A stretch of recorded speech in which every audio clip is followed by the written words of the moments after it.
Okay, welcome back to another episode of Banking Without Borders. Today we're going to be doing a fintech recap, looking at some interesting topics from the past couple of weeks and even the past couple of months. One of the topics goes back to July. Thank you to this commenter who pointed this out to us. Lloyds Bank, the largest retail bank in the UK, are considering buying Curve. Now, if you're familiar with Curve and their customer service possibly, you might be thinking, why the bloody hell would anyone want to buy Curve? Well, here we are. I don't think anyone saw it coming. It'd be kind of like if Boris Johnson and Margot Robbie were to hook up.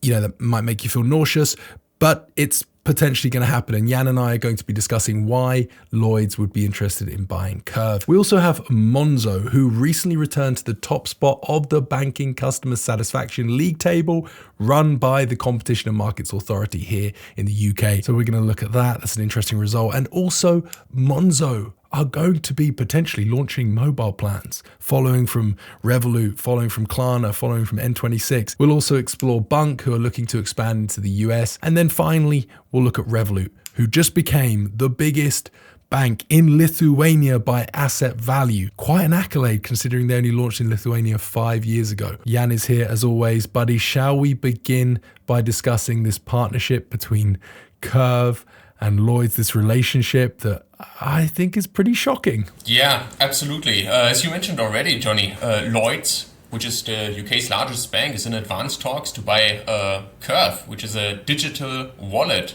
one could say.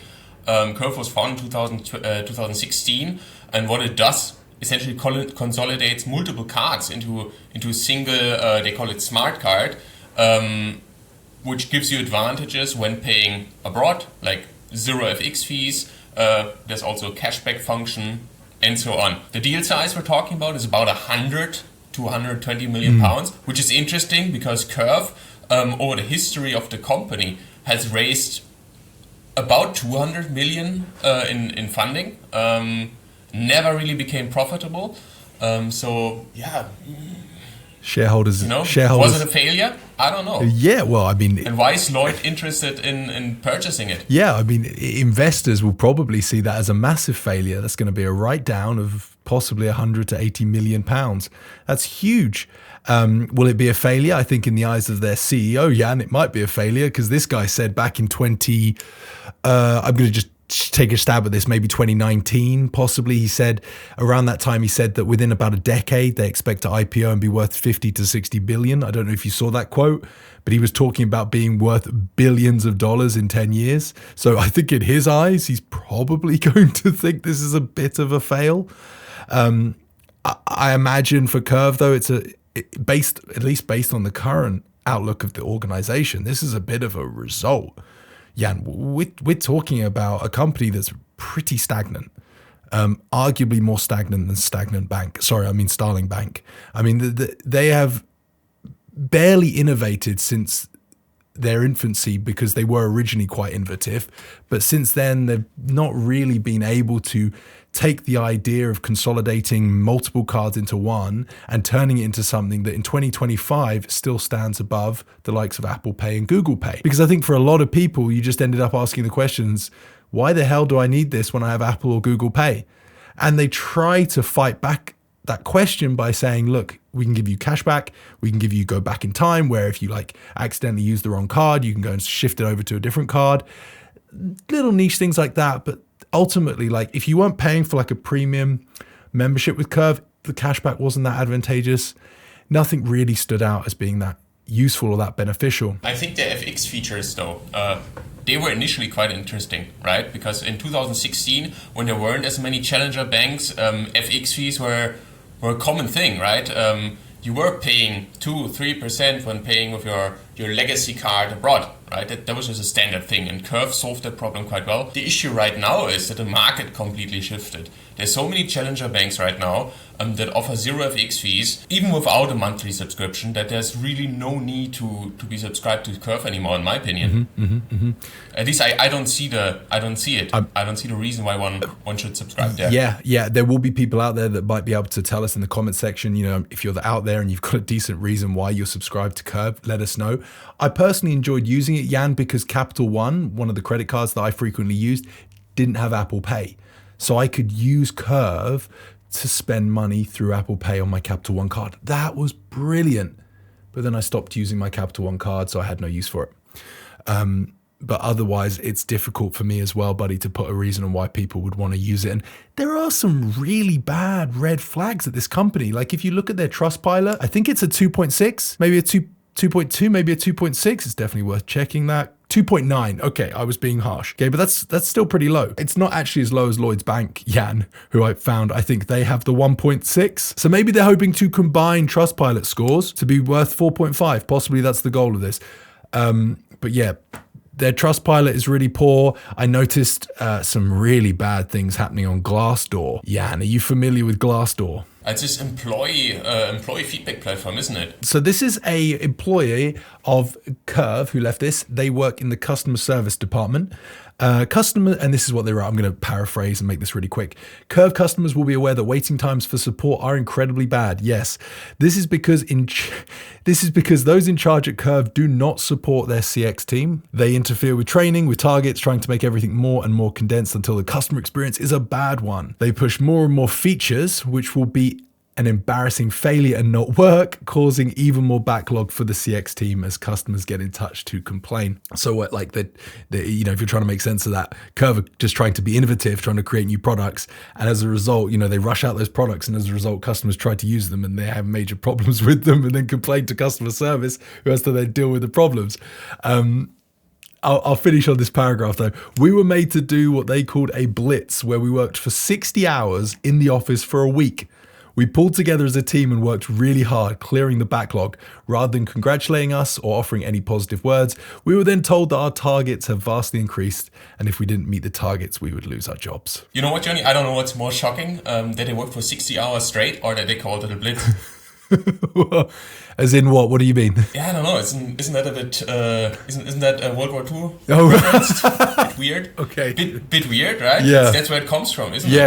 I guess it is. Yes, I guess it is. I'm not sure I should mention the word here because it's probably going to get demonetized or so. Well, I think we'll be okay, but I get what you're saying. It all just reinforces the customer service problem, and it makes you again ask the question: well, why would Lloyds want to buy this, Jan? Because it's a fledgling startup with what sounds to me like bad culture, tired employees with a high churn, high labor turnover, fledgling downloads, stagnant innovation. I mean, what would compel Lloyds to buy Curve? And I have a theory, Jan. I don't think it's a theory necessarily. This Sky News article kind of points it out, but it would give Lloyds ready-made wallet technology in the same sort of form factor as Apple Pay. This is why they're interested. This is why they want this product.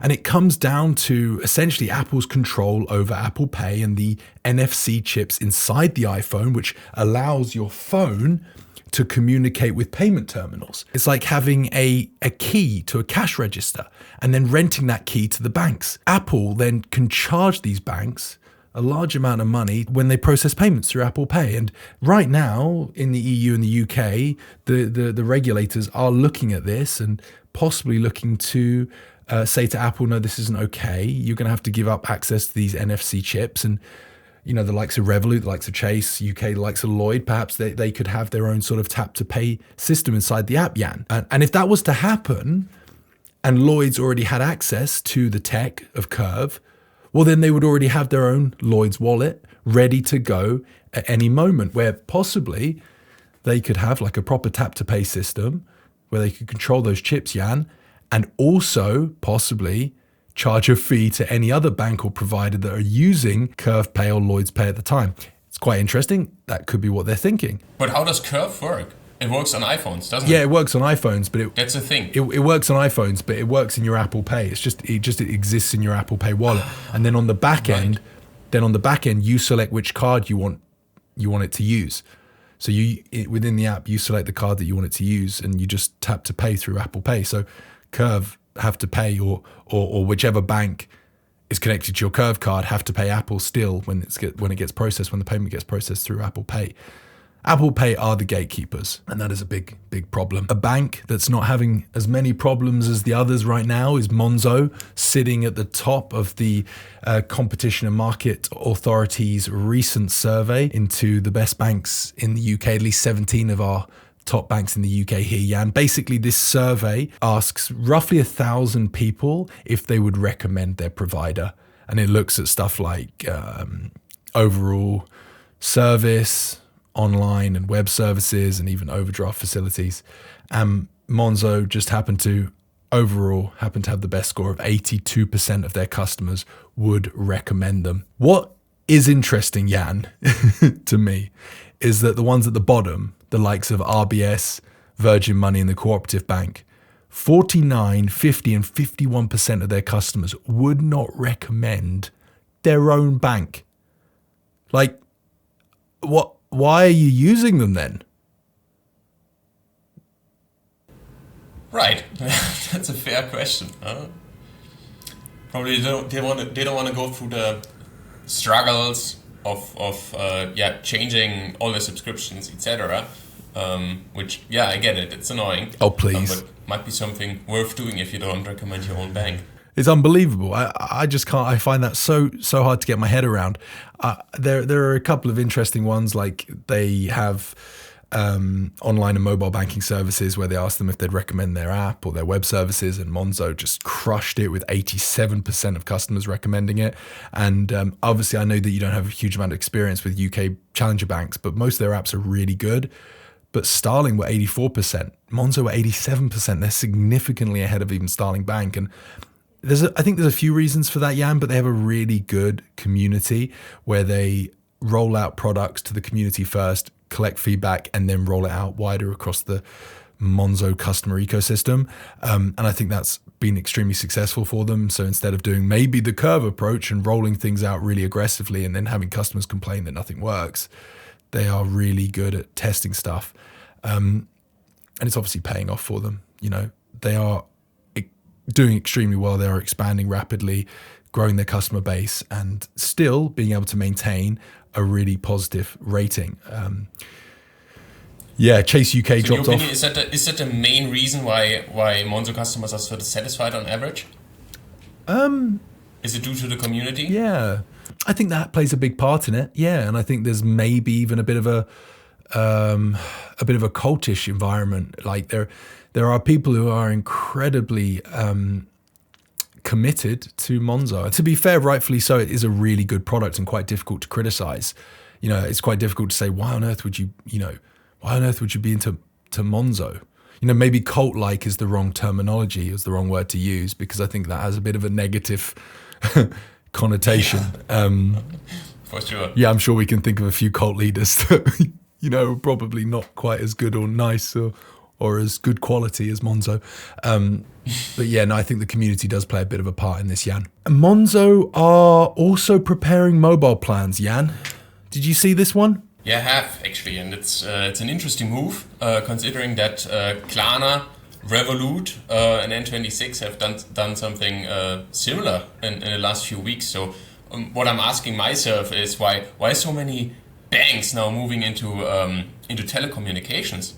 What's that like? What's the reason for this trend? It's a good question. I mean, obviously, you know, money. that is like the easy answer, like to generate more revenue. But realistically, how much revenue are you going to generate in a market that's already heavily saturated? And you're going to be a virtual mobile network operator, I think it's known as, where you piggyback off the existing infrastructure. So you don't even own the infrastructure, where you could possibly be able to provide a bit of a differentiator in the sense that you could be like, oh, we have like service in a certain area that's stronger or better than this service. You know, you're going to piggyback off O2, you're going to piggyback off EE3. How are you going to really stand out then? And the market, like I said, is already so saturated, Jan. It's these days, like data only products are just super competitive. And that's not where these telecommunication companies make their money. They make their money on the handsets and long drawn out contracts of like 3 years, where you eventually pay back the handset, but they hold you on some obscenely expensive contract. So what do you think, buddy? What do you think? Why would Monzo do this? Might be a first step towards becoming a super app like Revolut. So maybe that's just one of one of many other non-banking services that they'll plan to integrate into the app in the near future. And that's honestly that's a good point in my opinion, and that's a good reason to use this kind of service, right? You want to have everything in one place, and I mentioned in the past that I'd be definitely willing to pay an extra for convenience. Yeah. In my opinion, I think many other consumers think similarly. Yeah, I think there is definitely an element of that. I think when you start to look at that as the bigger picture here, you start to think, well, when you use the word super app and Monzo, you think, well, that could increase their valuation. Yeah, the foundation for this move is just right as well. You just mentioned that most of Monzo's customers are very satisfied with their banking experience. So, like, if they're looking to subscribe to a mobile plan, who are they going first to? Makes total sense to launch this right now, and makes also total sense to launch more features and build on top of this existing very satisfied audience of users. Yeah. Another reason I thought maybe is just a means of upselling accounts, like the more premium plans, the Monzo Max, I believe, and Monzo Perks. Hopefully I've got that right. But they have these premium plans, Jan, and if you tack on a mobile plan or an eSIM or free data, we know from Revolut's financial accounts and Monzo's, to be fair, not that I've read them quite as closely in as detail as Revolut, but these premium plans are a big driver of revenue. And they have fantastic margins, and adding in a little extra, that could help sell them. So how do we segue to Bunq? Is there any way to segue to Bunq? Except the fact that Bunq are setting course for the US, looking to expand out there. Maybe they'll have mobile plans as well, Jan. Yeah, they might start launching them in the future. Bunq, I believe, one of the largest neobanks in the EU, with about 17 million users across Europe. They're available in several markets. What's also interesting about Bunq is that they've managed to secure a profit for 2 years straight, which is great for a fast-growing neobank. Yeah, Bunq is one of those neobanks in the EU that I felt like I would love to see in the UK. And they've got some really interesting products and offerings. Have you had the opportunity to try them? I've not actually. I personally think especially if you're looking for a totally free account, there are probably better options out there. But if you're willing to pay a little, Bunq has a great offering, in my opinion. And I also like the fact that they're focused on digital nomads, international users. I like their branding personally. I think it's kind of funky. Maybe that's not the right word, but you know what I mean. You see it immediately if you look at the website, if you look at the app. Yeah, they're charging 19 euros for Bunq Elite. Actually, in the past, they've had. I'm not sure if they still have that, but in the past they had a green plan. That's how they called it, where essentially you donate a certain amount of money every time you made a card transaction. That green plan came with a huge surcharge, and then after looking a little bit into the details, I came up with the conclusion that it's probably better to just subscribe to their normal plan and then donate the money individually to the NGO they were working with. Yeah. So it didn't really make sense from a commercial perspective. Greenwashing, one could call it. Might be a harsh word here, but I think they were criticized in the past for that. Yeah, I mean, who was drunk when they came up with that idea? Like, it's not going to be a positively received idea for an account. I can't imagine many people were like, yeah, I'll pick that one. So every time I transact, you make a small donation. That's like those annoying payment terminals when they say to you, would you like to donate a figure? When you go to pay for something and it says, do you want to donate to charity? You think, well, no, I don't want to donate to charity. I just want to buy these socks and then go, Yeah. I'd be curious to know how many people actually donate when they get a chance like that. I've never done it, to be honest, and No. might be shocking to some people. I've donated money in the past, but when I did it, it was consciously. I usually did some research about the companies and NGOs I was donating to. Yeah, you don't think I'm like some cold, callous, anti-donation person. I'm not at all. But ultimately, like Jan said, like I'd like to donate on my own time. Possibly someone comes to me and they're like, hey, I'm running a triathlon. I'm raising money for, like cancer research. I'll be like, great, I'll donate because you're my friend. I want to support you, But like I just said, I'm buying a coffee in Costa. You know, I don't want to make a donation, which is like 50% of the value of my coffee. Revolut have become the biggest bank by asset value. Can you help me make sense of this? In Lithuania, pretty big deal. There's some context that we need to add though. Lithuania is a very small country, small population, not that well of a developed banking sector, in my opinion. And Revolut obviously is a very international bank with lots of customers residing outside of Lithuania, and their assets count into that amount as well. But I still think it's quite surprising that a challenger bank that's only been in Lithuania for 5 years now holds 30.8% of the market share in terms of customer assets. It's incredible, and that makes you think, until when is a challenger bank actually a challenger bank, right? When it's the largest bank in the market, it's certainly not a challenger anymore, is it? No, that is a good question. No, the challenger has become the challengee. Does that make sense? No, I don't think it does it? But you know what I'm saying, right? That's a really interesting perspective. It's funny that Revolut haven't really screamed or shouted about this, which I think has probably something to do with what you said about the population. It's like something like 2.5 to 3 million people in Lithuania, which isn't a huge big deal. It's like, you know, it's not that impressive, to be fair. So Revolut aren't screaming to the high hills about it. Whereas, you know, they hit 50 million customers, they'll announce it with a massive trombone saying, "Go us." But the Lithuania statistic they haven't bothered to talk about. Nonetheless, still very impressive. Well, that just about rounds us up for today, doesn't it, Jan? Do we have anything else to discuss? Anything else you want to talk about before we finish? Nothing else to add here. I think we had a few exciting topics. Thanks everyone for listening. If you have any thoughts about the topics that we discussed, feel free to write it into the comments. We're always very active and always try to answer as many comments as we can. Anything else from your side, Johnny? No, nothing really. I mean, except if you do use Curve and I've offended you today, then, you know, I'd like to hear from you. Let me know if you have like a positive argument in favor of Curve. I'd love to hear it. And if you have any experiences, maybe negative or positive, let us know. Share in the comment section, and we'll see you on the next episode. Goodbye.